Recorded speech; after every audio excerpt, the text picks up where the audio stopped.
On est ici dans un espace vectoriel de dimension finie et on considère U, V deux endomorphismes de cet espace vectoriel-là. Et dans la question 1, on nous demande de montrer que le rang de U plus V égale rang de U plus rang de V si et seulement si on a cela. Montrons tout d'abord cette implication-là. On a ici un renseignement sur les dimensions de im de U plus V, dim de im de U et dim de im de V. Et on veut montrer un résultat sur im de U inter im de V.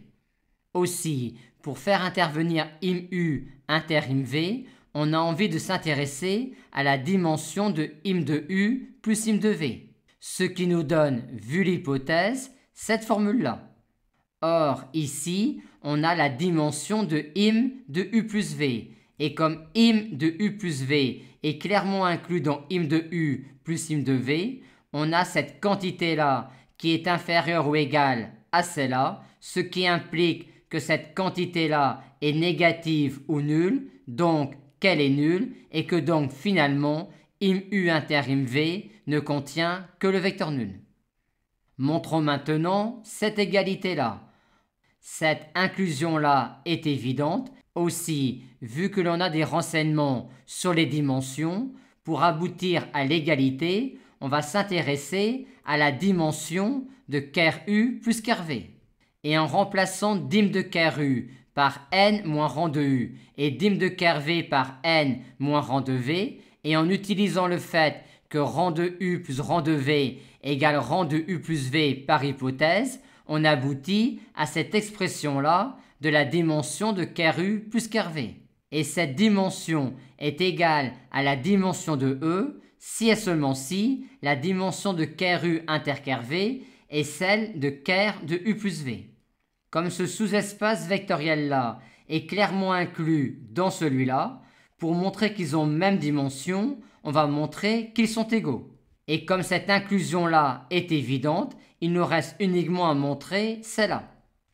Considérons donc un vecteur x dans ce noyau, c'est-à-dire un vecteur x pour lequel on a cela, et montrons alors que u de x est le vecteur nul ainsi que v de x. Et c'est immédiat car on a ici un vecteur de im de u, mais qui est aussi un vecteur de im de v. Et comme on a montré précédemment que dans im u inter im v, il n'y avait que le vecteur nul, on en conclut que ce vecteur-là est nul, ainsi que celui-là.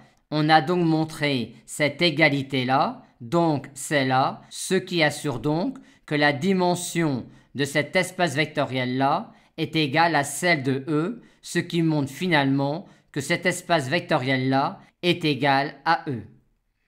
Montrons maintenant l'implication réciproque, c'est-à-dire que sous cette hypothèse-là, on a cette égalité-là. Avec cette hypothèse-là, on a tout de suite que im de U et im de V sont en somme directe. Par conséquent, la dimension de im U plus im V est la somme de celle de im U et de celle de im V. Montrer donc cela équivaut à montrer cela. Et comme im de U plus V est inclus dans im U plus im V, montrer l'égalité de dimension équivaut à montrer l'égalité entre les deux sous-espaces vectoriels. Et comme on a déjà cette inclusion-là, il s'agit donc de montrer celle-là. Il s'agit donc de montrer que si on considère un vecteur de la forme ux1 plus vx2, on peut alors trouver un vecteur x de E tel que ce vecteur-là puisse s'écrire sous la forme u plus v de x. Vu la décomposition que l'on a en hypothèse pour tout vecteur de E, on peut supposer ici que x1 est dans ker de v et que x2 est dans ker de u. Aussi peut-on écrire u de x1 comme l'image de x1 plus x2 et v de x2 comme étant l'image de x1 plus x2. Et cette écriture-là montre alors que ce vecteur-là appartient à ce sous-espace vectoriel-là, ce qui achève de répondre à la question posée.